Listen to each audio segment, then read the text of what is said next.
A poor waitress serving at a rich people's party vanished without a trace. 3 years later, the millionaire owner of the mansion found her sleeping on the street, dirty and hungry. But what he discovered when he did a simple blood test changed both their lives forever.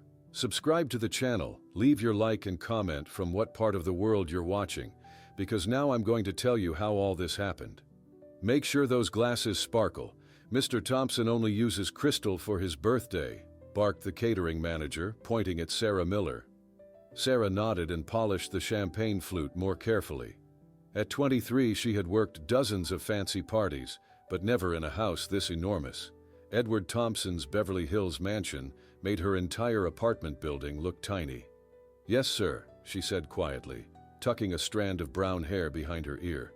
Sarah needed this job desperately. Community college tuition was due next week, and her regular waitressing job barely covered rent. The party staff bustled around her, preparing for one of the most exclusive events in Los Angeles. Outside, the summer sun was setting over perfectly trimmed gardens. Inside, chandeliers glittered above marble floors. Everything sparkled with wealth. "Remember," the manager told the staff, "Mr. Thompson is turning 60 today. Half the tech industry and several movie stars will be here. Be invisible, be efficient, and absolutely do not bother the guests." Sarah adjusted her black uniform and practiced her polite smile in a mirror. For tonight, she would be nothing more than a moving tray of drinks, exactly as the rich people preferred. By 8 o'clock, guests began arriving in luxury cars. Women in designer dresses and men in expensive suits filled the grand entrance hall. Sarah moved through them with a tray of champagne, her eyes downcast. Edward Thompson stood near the main staircase, greeting his guests. Tall and distinguished with silver-streaked dark hair, he shook hands firmly and smiled without showing his teeth. "Edward, happy birthday, old friend," called a tanned man with perfectly styled hair as he approached. "Gregory," Edward replied, his smile not reaching his eyes. "I'm surprised you could make it." Gregory Winters laughed too loudly. "Miss your 60th birthday? Never. We've come too far together to miss the milestone moments." Sarah noticed the tension between them as she offered champagne. Mr. Thompson took a glass without looking at her. Mr. Winters winked when taking his, making Sarah uncomfortable. "Still living in the past, Edward?" Gregory asked quietly. "Some of us have moved forward. Some of us didn't steal from our partners," Edward replied in an equally low voice. Sarah moved away quickly, pretending she hadn't heard anything. The garden doors stood open, letting in the warm night air. Outside, tiny lights twinkled in the trees like stars fallen to earth. The night continued with speeches and expensive food. Sarah refilled glasses, cleared plates, and remained invisible among the crowd of important people. No one noticed her studying Edward Thompson's face when she had a chance. There was something familiar about him she couldn't place. By 10:30, the party was at its peak. Laughter and conversation filled every room. The night air was perfect, warm with a gentle breeze carrying the scent of roses from the garden. Sarah was gathering empty glasses when she noticed her tray was full. She headed toward the kitchen but decided to take a shortcut through the garden. The security cameras watched silently as she pushed open the French doors at exactly 10:43. The garden was quieter, a relief after the noisy party. Sarah placed her tray on a stone bench and took a deep breath. The moon hung full and bright above the carefully shaped hedges. "Excuse me," came a man's voice from behind her. Sarah turned to see Gregory Winters stepping out from behind a large topiary. "Mr. Winters, I'm sorry. I was just taking a moment." "No need to apologize," he said, coming closer. "I know exactly who you are." Sarah stepped back, confused. "Sir? You look just like your mother," Gregory said, his friendly smile gone. "Those same eyes. I recognized you immediately." "I don't understand," Sarah said, her heart beating faster. "Don't play innocent. You're her daughter, aren't you? You're Edward's—" Sarah's phone buzzed in her pocket. When she automatically reached for it, Gregory's hand shot out and grabbed her wrist. "Why are you really here?" he demanded. "What do you know?" "Please let go," Sarah said, trying to pull away. "I don't know what you're talking about." Gregory's face hardened. "You shouldn't have come back. You have no idea what you're getting into." Sarah pulled away harder. The tray of glasses crashed to the ground.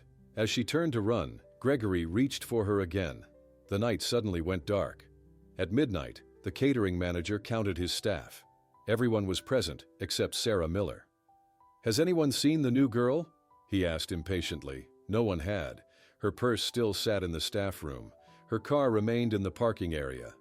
The manager reluctantly approached Edward Thompson, who was saying goodbye to the last guests.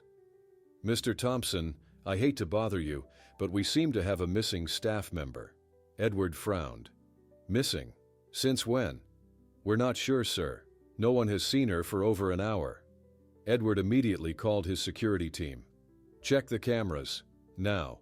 The security footage showed Sarah walking into the garden with an empty tray at 10:43.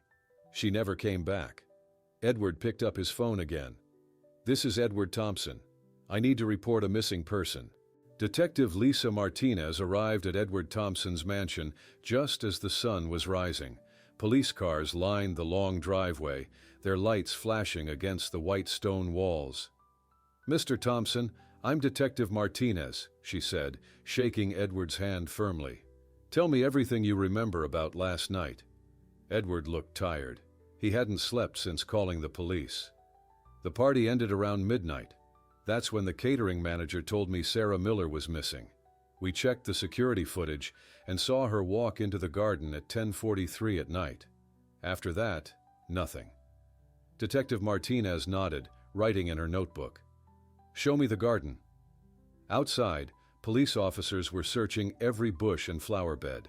Yellow tape marked the area where Sarah was last seen. "Her phone was found here," an officer said, pointing to the stone bench, still logged into her social media accounts. Detective Martinez examined the area carefully. No signs of struggle, no blood, no torn clothing. "Does that mean she left willingly?" Edward asked. "Not necessarily," Detective Martinez replied. "We need to talk to everyone who was at the party." In the mansion's grand living room, Detective Martinez set up a temporary interview area. One by one, guests who had stayed late were questioned. "Did anyone see Sarah Miller in the garden? Did she speak to any guests? Did you notice anything unusual around 10:43? No one had seen anything helpful. Gregory Winters sat down for his interview, looking calm and concerned. "Such a terrible thing," he said, shaking his head. "Poor girl." "Mr. Winters, where were you between 10:30 and 11? Detective Martinez asked. "In the main hall talking business with some investors," Gregory answered smoothly. "At least 5 people can confirm that." Detective Martinez checked with the other guests. Gregory's alibi seemed solid. Later that afternoon, Detective Martinez drove to Sarah's apartment in North Hollywood. It was a small, tidy place in an old building. Sarah's roommate, Jenny, answered the door with red, puffy eyes. "She was so excited about working at that fancy party," Jenny said, showing Detective Martinez around. "She even bought new shoes." The detective examined Sarah's room carefully.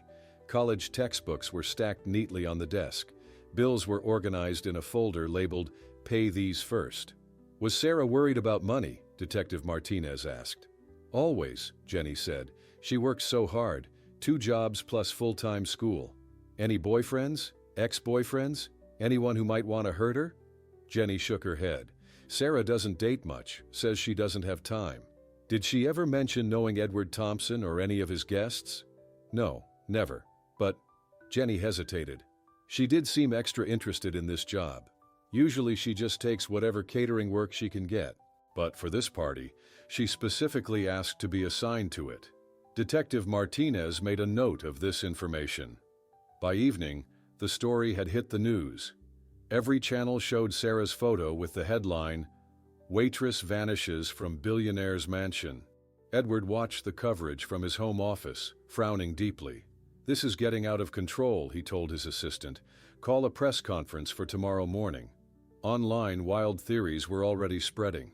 Some people suggested Edward might be involved. Others thought Sarah had stolen something valuable and escaped. Edward's phone rang. It was Detective Martinez. "Mr. Thompson, we checked Sarah's phone records.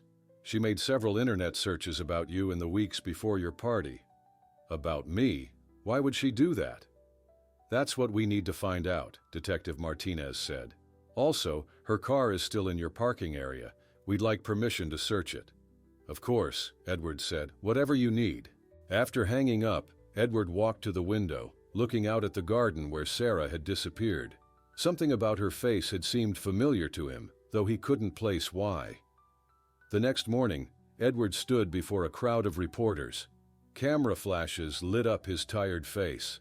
I am offering a $250,000 reward for information about Sarah Miller, he announced. My security team is working closely with police. We will not rest until she is found. As reporters shouted questions, Detective Martinez watched from the side. She wondered why a billionaire would care so much about a missing waitress he'd never even spoken to. And why had Sarah Miller been researching Edward Thompson before his party? 2 weeks after Sarah's disappearance, Edward Thompson couldn't even leave his own driveway. News vans blocked the entrance to his mansion, reporters shouting questions whenever anyone came or went. Mr. Thompson, do you have any new information about Sarah Miller? Is it true you're spending millions on private investigators? Why are you so invested in finding a waitress you never met? Edward ignored them all, sitting in the back of his black car with tinted windows as his driver carefully navigated through the crowd. Inside his office downtown, Edward met with the head of his private investigation team, a former FBI agent named Jack Reynolds. "What have you found?" Edward asked, his voice tired. Jack shook his head. "Not much. Sarah Miller was a model citizen, paid her bills on time, never even had a parking ticket. Her professors say she was smart but quiet, always turned in assignments early. What about enemies, ex-boyfriends, anyone who might want to hurt her?" "Nothing like that," Jack said. "Her roommate says she hardly dated. Worked too much." Edward rubbed his eyes. "Keep looking. Someone knows something." That afternoon, Detective Martinez visited the community college where Sarah took classes. She spoke with Sarah's writing professor, Dr. Williams. "Sarah was one of my best students," Dr. Williams said. "Always prepared, always thoughtful." "Did she ever mention Edward Thompson or his company?" Detective Martinez asked. Dr. Williams thought for a moment. "Not directly, but she did write a paper about wealth inequality in Los Angeles. She interviewed several people who worked for billionaires, housekeepers, gardeners, drivers. She seemed very interested in how the ultra-wealthy live." "Do you have a copy of that paper?" "I can email it to you." Meanwhile, online forums were filled with theories about what happened to Sarah. "She probably discovered some rich person's secret and got silenced," wrote one user. "Maybe Thompson's business rivals took her to get to him," suggested another. "What if she's actually hiding something herself?" wondered a third. The theories grew wilder each day. Some suggested alien abduction. Others claimed Sarah had never existed at all, that she was a made-up person created to distract from business problems at Thompson Technologies. On television, talk show hosts debated the case every morning. "Why would a billionaire care so much about a missing waitress?" asked one host. "Maybe he has a good heart," suggested a guest. "Or maybe he knows more than he's saying," countered another. Edward watched these shows with growing frustration. Finally, he called Detective Martinez. "This media circus isn't helping find Sarah," he said. "Can't you control the information better?" "Freedom of the press, Mr. Thompson," she replied.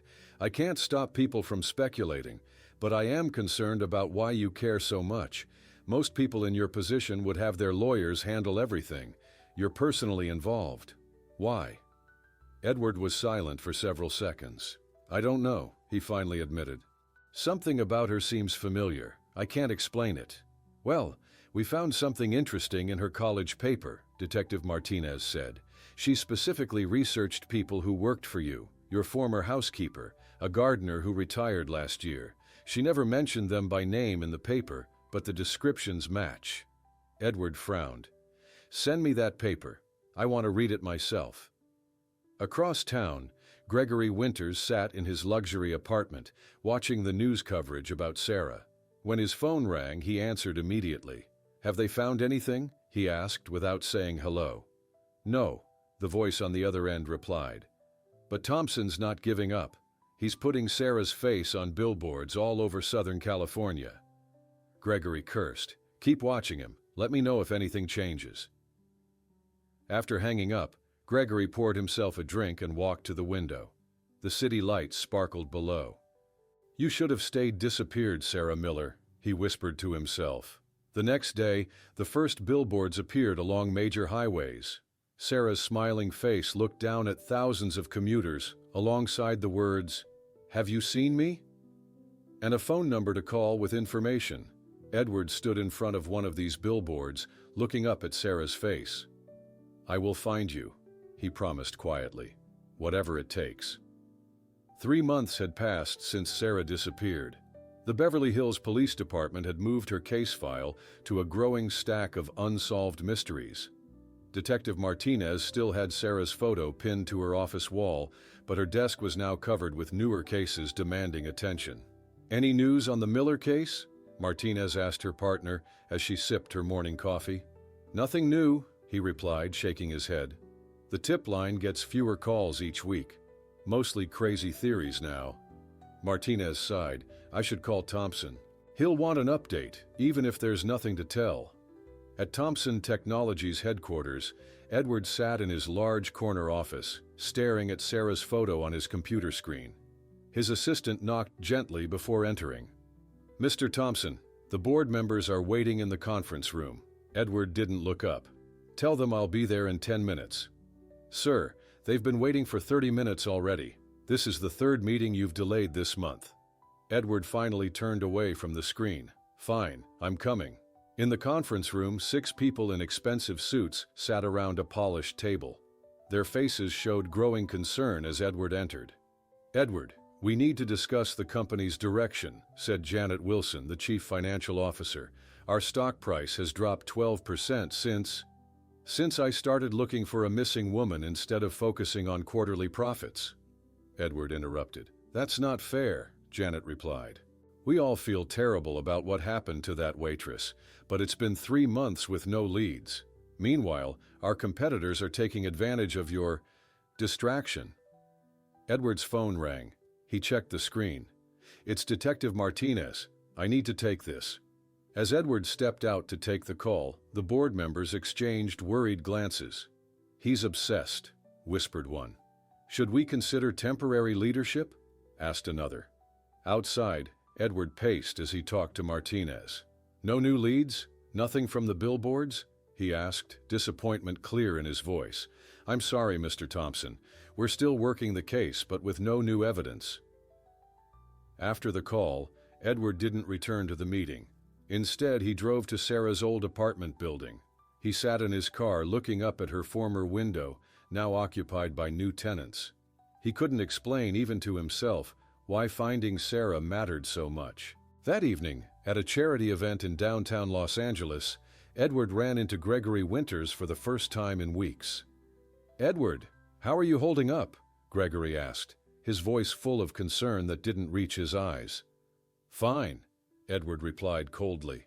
"Still looking for that waitress? What was her name again?" "Sarah Miller, and yes, I am."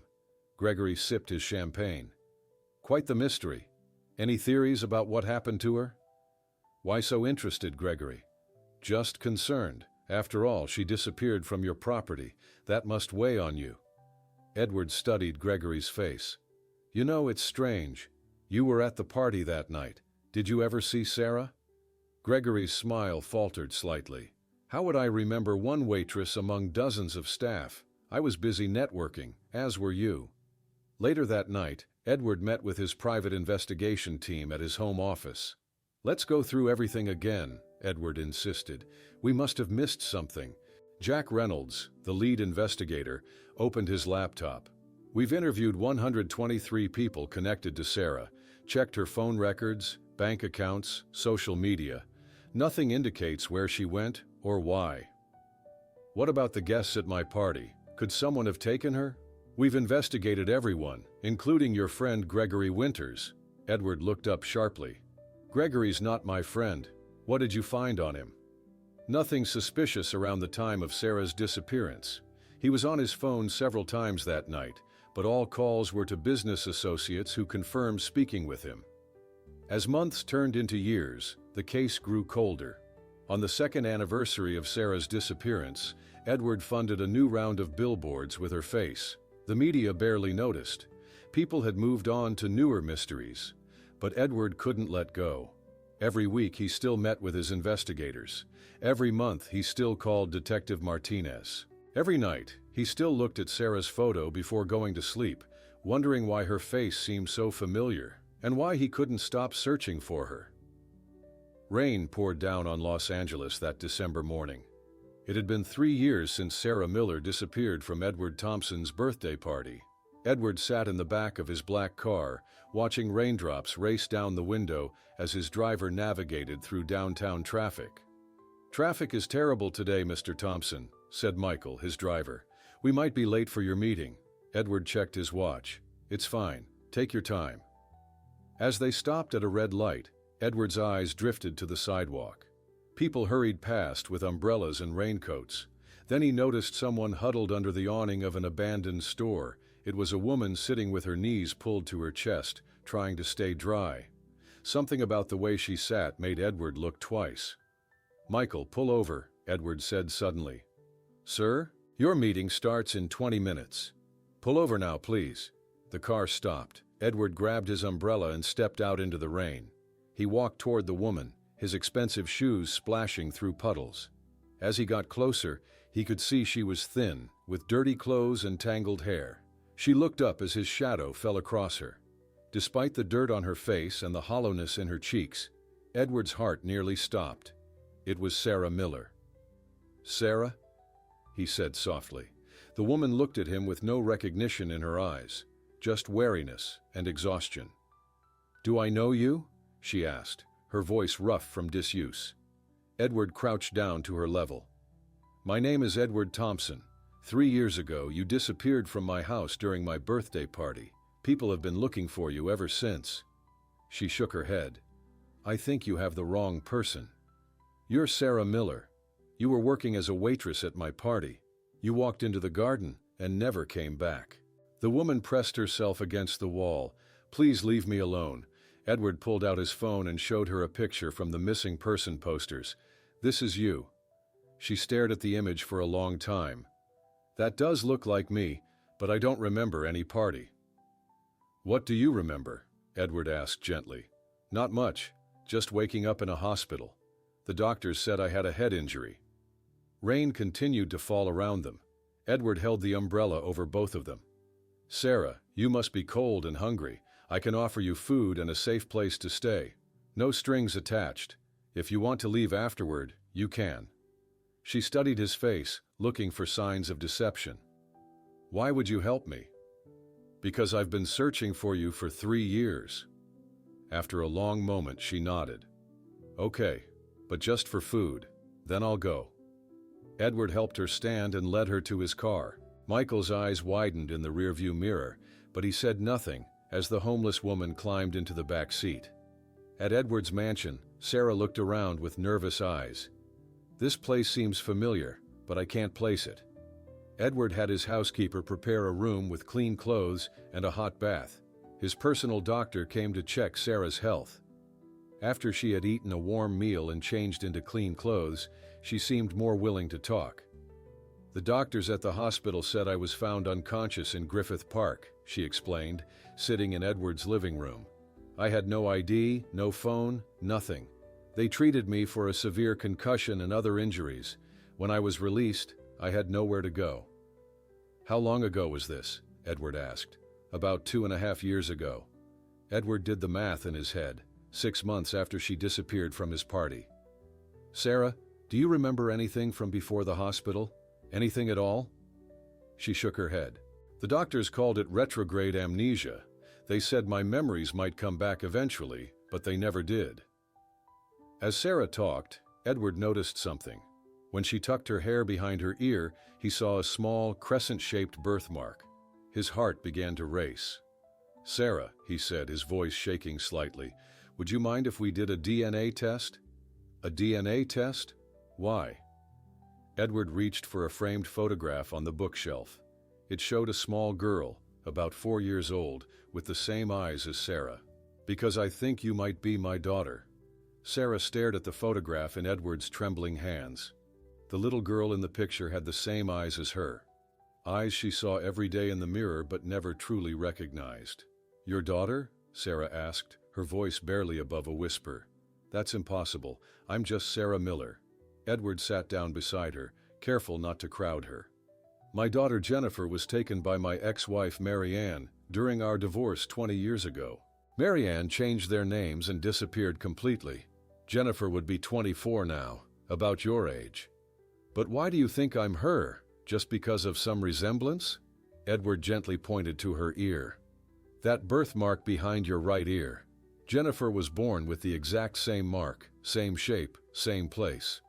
Sarah's hand automatically went to the crescent-shaped mark behind her ear. Lots of people have birthmarks. Not exactly like that one, Edward said. Please, would you agree to a DNA test? It's quick and painless. If I'm wrong, I'll still help you get back on your feet. Sarah hugged herself tightly. This is too much. Yesterday I was nobody, sleeping under store awnings. Now you're saying I might be some rich man's long-lost daughter. I understand it's overwhelming, Edward said. You don't have to decide right now. Sarah looked around the mansion, feeling strange waves of déjà vu. If I am your daughter, why don't I remember you? Why don't I remember anything? Head trauma can cause memory loss. The doctors told you that, and you were only 4 when Marianne took you away. The next morning, a doctor came to take samples for the DNA test. Sarah agreed, though she remained skeptical. Edward arranged for her to see Dr. Rebecca Chen, a specialist in memory recovery. The results will take 3 days, Edward explained after the doctor left. Until then, please make yourself at home. For those 3 days, Sarah wandered through the mansion, touching objects, looking at photographs, searching for any spark of recognition. Sometimes she would stand in a room and feel something. Not quite a memory, but a sense of familiarity that made her heart race. Edward gave her space, while obviously wanting to be near her. He shared stories about Jennifer as a baby, showing Sarah albums of photographs.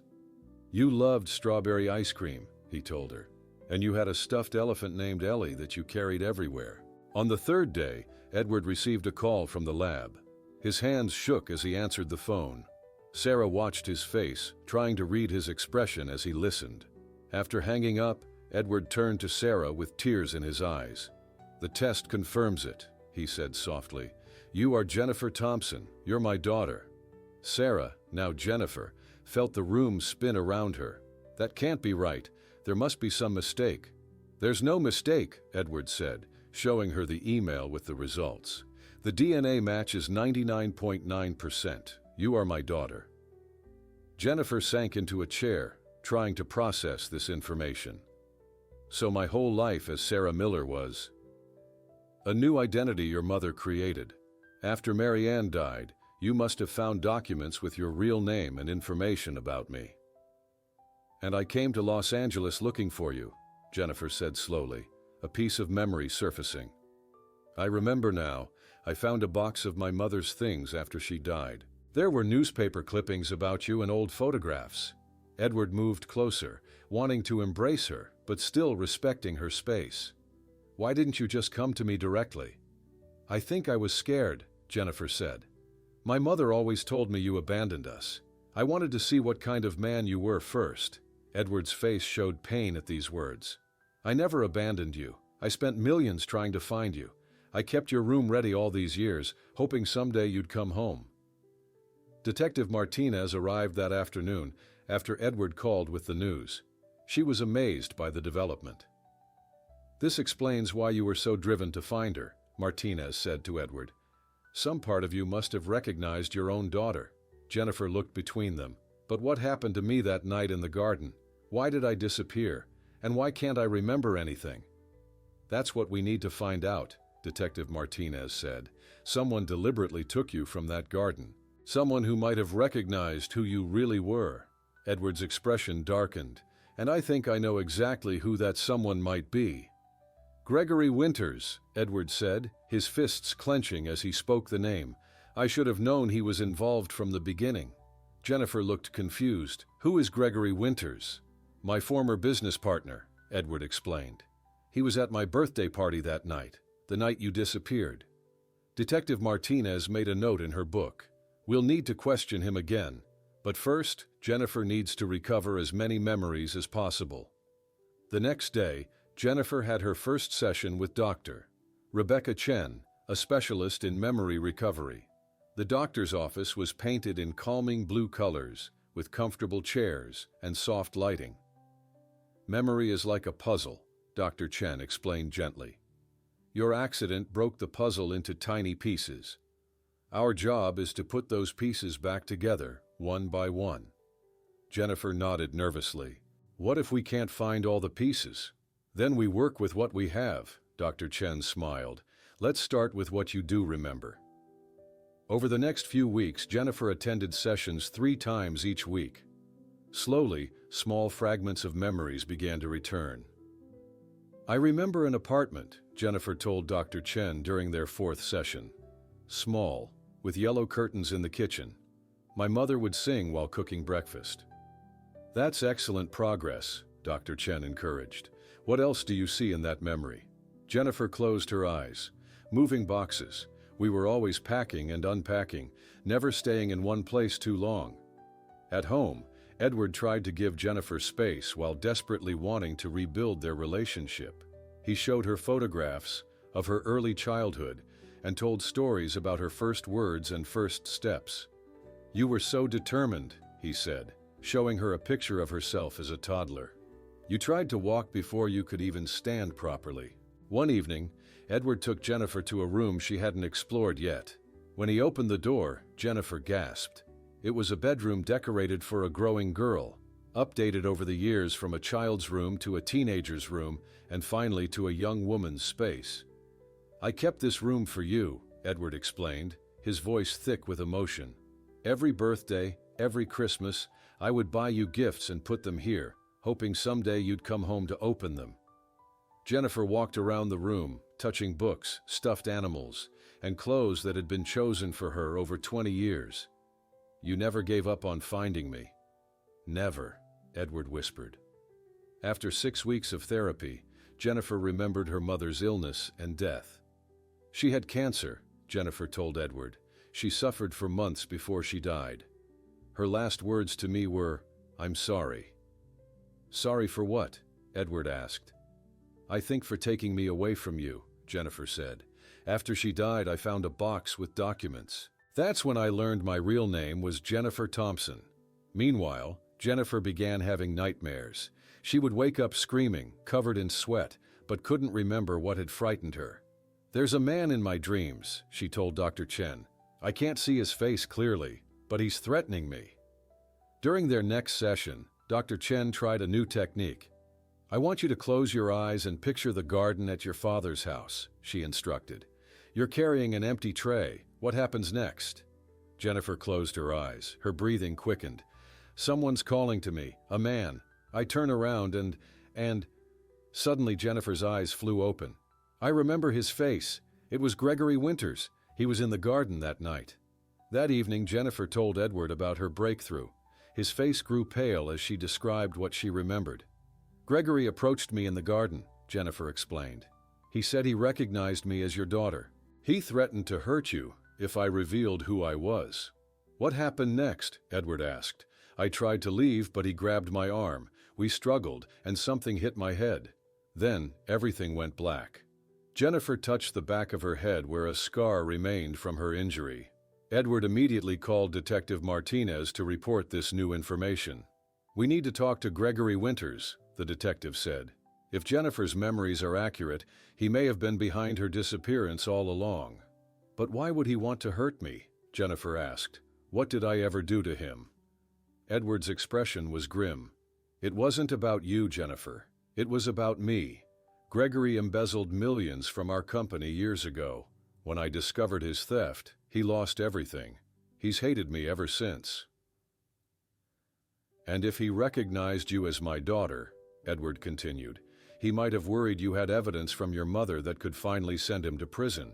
As Jennifer processed this information, more fragments of memory surfaced.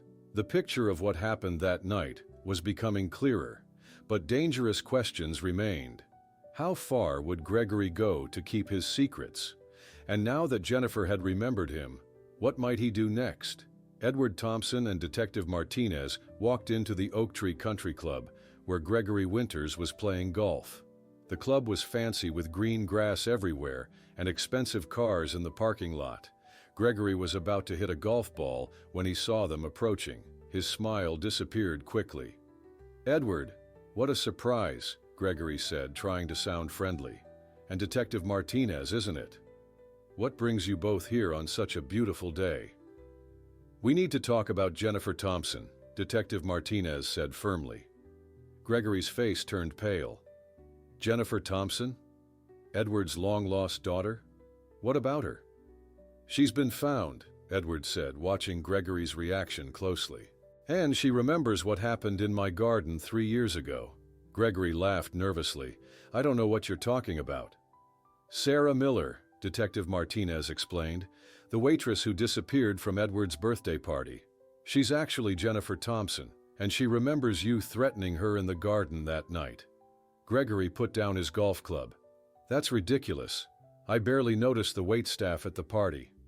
"We have a warrant to check your phone records and bank statements from 3 years ago," Detective Martinez said, showing him the paper. "Care to explain why you called Ray Donner 5 times on the night of the party?" "Ray Donner? I don't know anyone by that name," Gregory insisted, but sweat appeared on his forehead. Later that day, Detective Martinez discovered that Gregory had paid $50,000 to Ray Donner the day after the party. When police went to arrest Donner, they found he had left the country. "He flew to Mexico yesterday," an officer told Detective Martinez.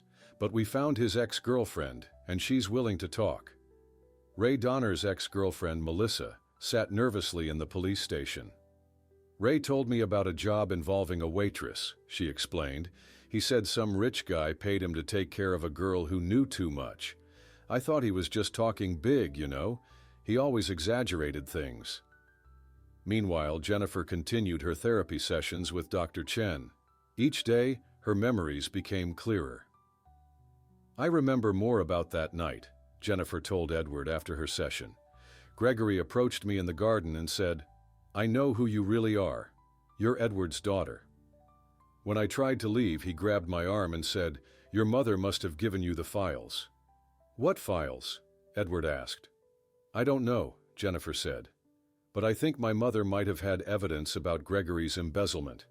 After she died, I found a box with newspaper clippings about your company, but nothing about Gregory specifically." Detective Martinez put together all the pieces of evidence.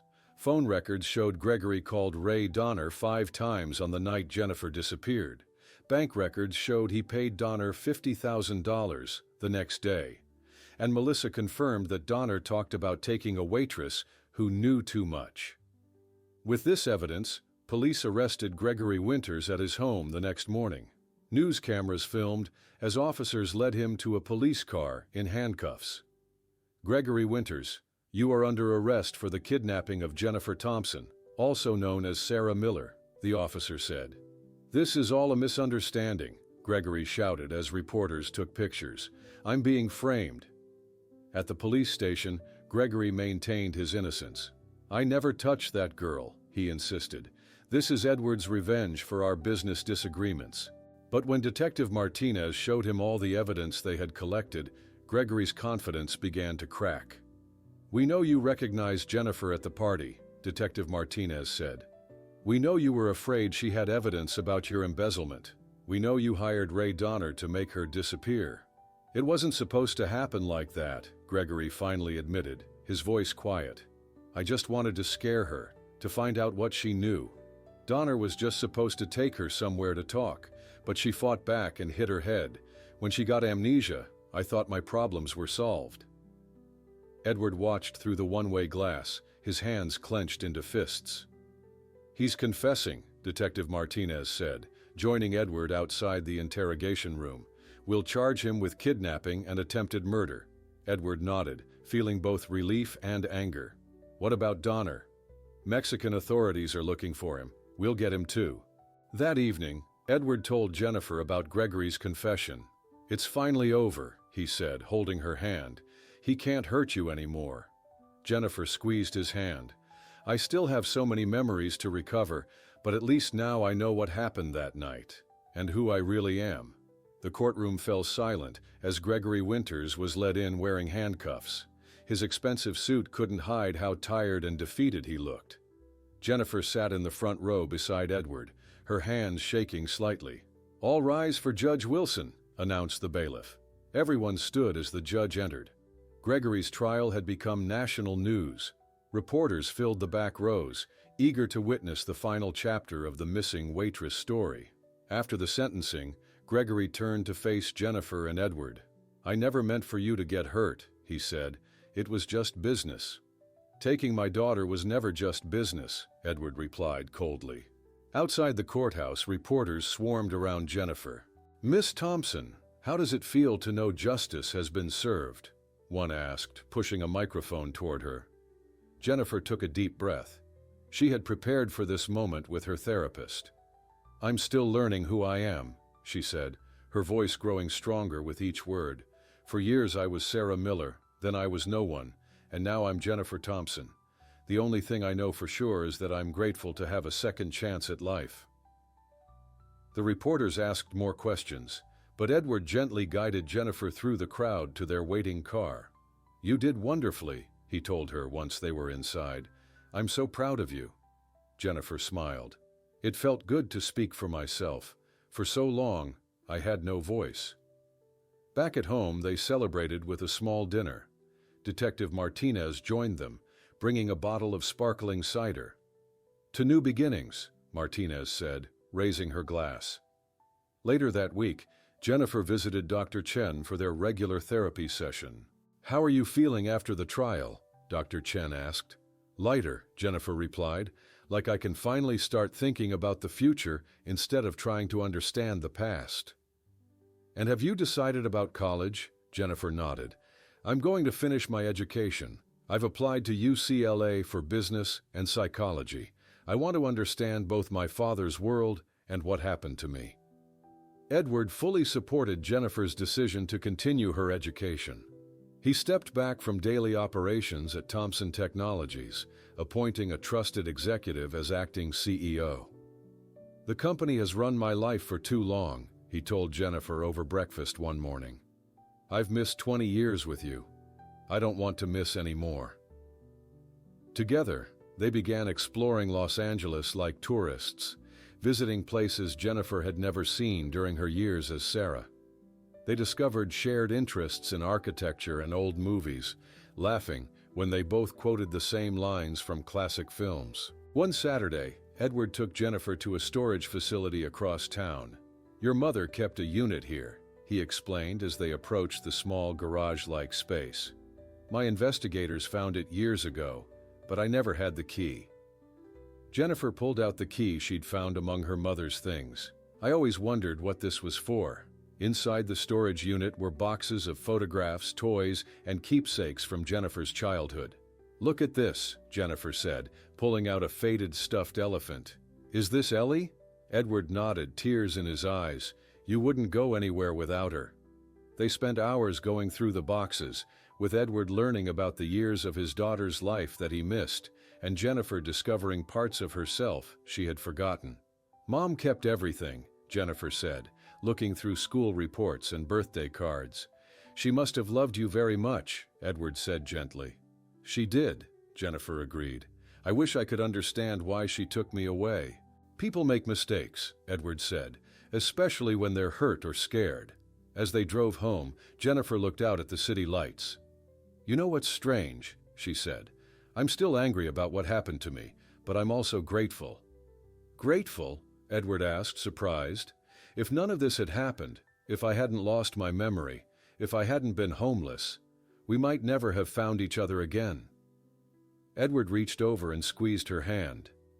"We would have found each other somehow. Some connections can't be broken." 1 year later, Edward's mansion was transformed. Colorful balloons floated above the garden, and a banner reading, "Happy 25th Birthday, Jennifer," hung across the entrance. "Are you sure you want a small party?" Edward asked, adjusting a flower arrangement. We could have invited hundreds of people. Jennifer smiled as she helped set up. After what happened at your 60th birthday party, I think small is better. Just the people who really matter. The guest list was indeed small, just a few close friends and those who had helped solve the case. Detective Martinez arrived first, carrying a gift wrapped in silver paper. This place looks different in daylight without police tape, she joked, handing Jennifer the present. Much better this way, Jennifer agreed. Dr. Chen arrived next, followed by Jennifer's former roommate Jenny and a few students from UCLA who had become Jennifer's friends. The garden where Jennifer had disappeared had been completely redesigned. The bench where her phone was found was gone, replaced by a small fountain surrounded by roses. I love what you've done with the garden, Detective Martinez said, sipping lemonade as they all sat outside. It was Jennifer's design, Edward explained. She's quite talented with landscape architecture. Jennifer blushed. I just wanted to make it feel like a new place. Sometimes changing your surroundings helps change how you feel about what happened there.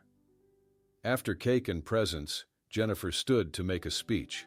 She looked different now, confident, healthy, with a brightness in her eyes that hadn't been there before. Thank you all for coming today, she began. 1 year ago I didn't know who I was. I was lost in every possible way, but sometimes getting lost is the only way to be found. She looked at her father with tears in her eyes. I may never remember everything about my past. There will always be blank spaces, but I'm making new memories now, and those are the ones that matter most. Everyone applauded, and Edward hugged his daughter tightly. As the party continued, Edward and Jennifer slipped away for a quiet moment on the balcony overlooking the city. The afternoon sun made Los Angeles glow gold and amber. I've been thinking, Edward said, leaning against the railing. This house feels too big for just the two of us. Jennifer nodded. It's beautiful, but it holds a lot of memories, not all of them good. What if we moved somewhere new?